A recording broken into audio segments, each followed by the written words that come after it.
Today in the shop we have a 2025 Ford Bronco, getting a 2-inch rough country kit. Also getting a wheel and tire upgrade. Starting with a 19mm socket, we'll take the lug nuts off. Up next we will take the outer tie rod nut loose with a 21mm socket. We will take a hammer and strike on the knuckle to pop that outer tie rod out.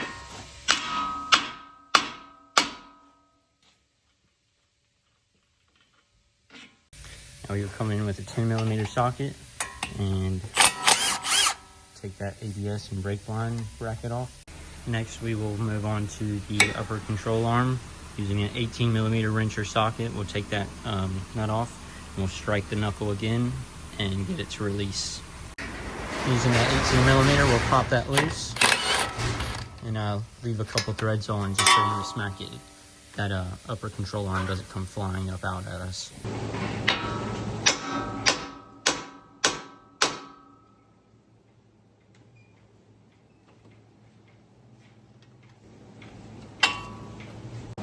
Next, using a 36mm socket, we'll take that axle nut socket off to relieve pressure on that axle where the knuckle's hanging on it.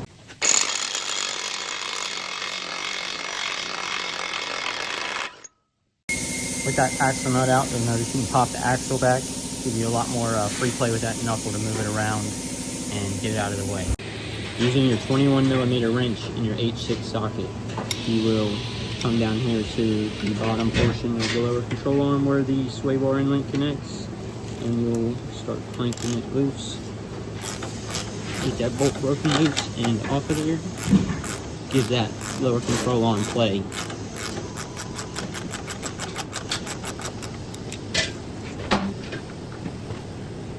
Coming down under to your lower strut bolts, you'll take an 18mm socket and pop those loose.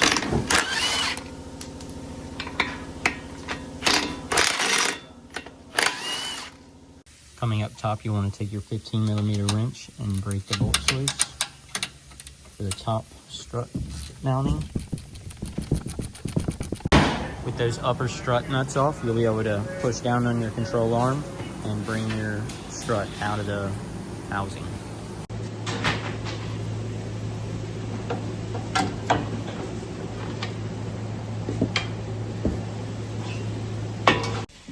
With the strut out, we have it on the ground. We'll hit these studs with a hammer to get them to come out of there. We'll use new hardware here, so we won't need these anymore.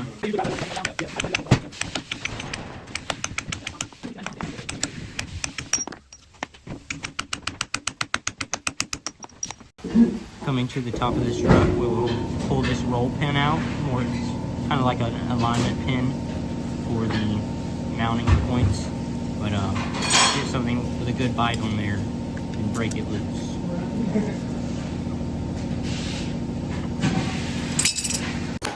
Coming over to your spacer, you will insert your stud through the spacer block, and they do take a little persuasion. Tap them in with a hammer.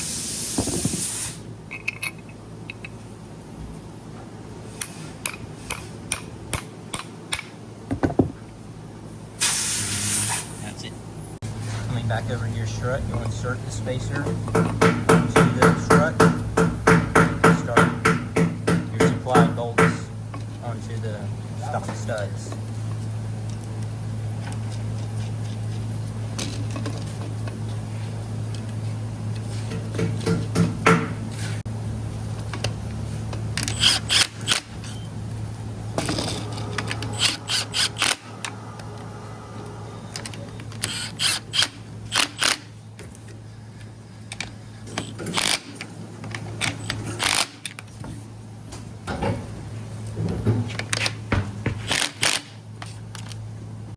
Coming back in, we'll reinstart our strut.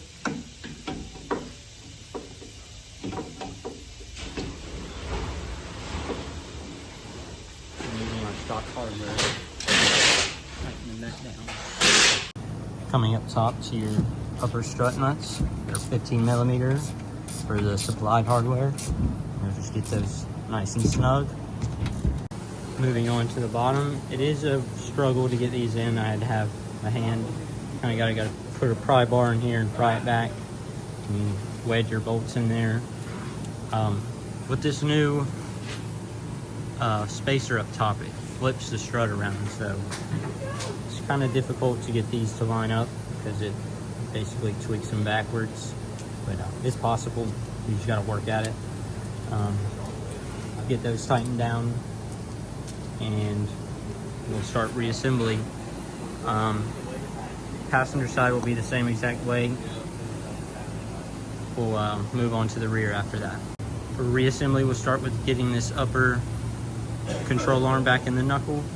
And we'll put the axle nut back on, tie rod. We'll leave the sway bar off until the very end.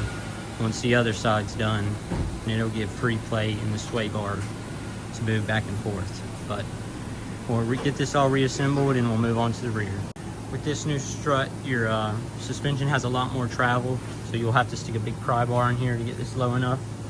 You'll take your 18 millimeter or 21 millimeter, one of the two, and get that tightened back up. Already jumped ahead a little, but using your 21 millimeter socket, you'll stick that outer tie rod back on. We'll come over, get our axle nut, thread it back on, and we'll get it threaded and move on to the other side. Using a 24 millimeter socket, we will pull the track bar off of the rear axle.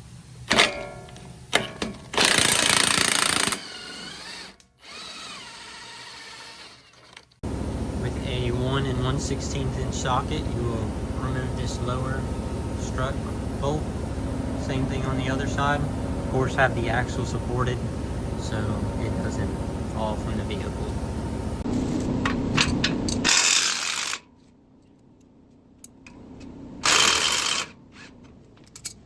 Next, you'll come on top of the differential and remove this 8 millimeter bolt. Next, we'll be getting to these upper strut nuts.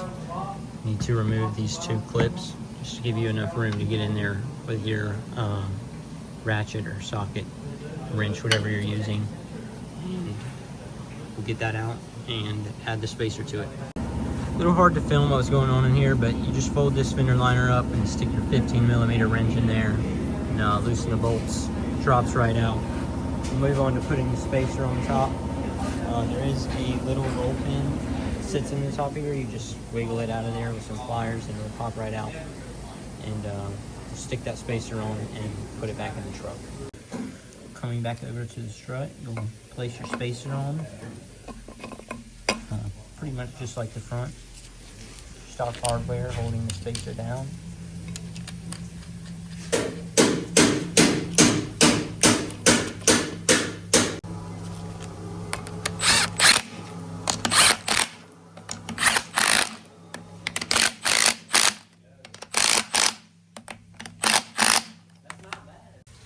Again, kind of hard to record in there, but you get those tightened up.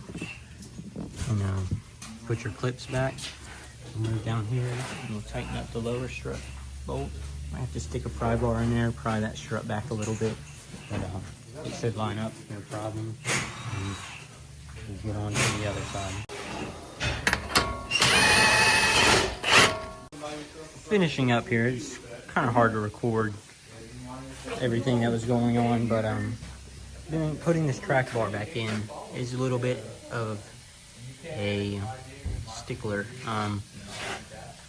Definitely a 2-person job. I basically had to put myself against that tire and push on the axle while I had somebody put the bolt in, because the axle sets so far off once you get your pucks in the strut. But just button everything back up and we will show you the finished result. This is the finished product. 2-inch puck leveling kit or cliff kit, 35s.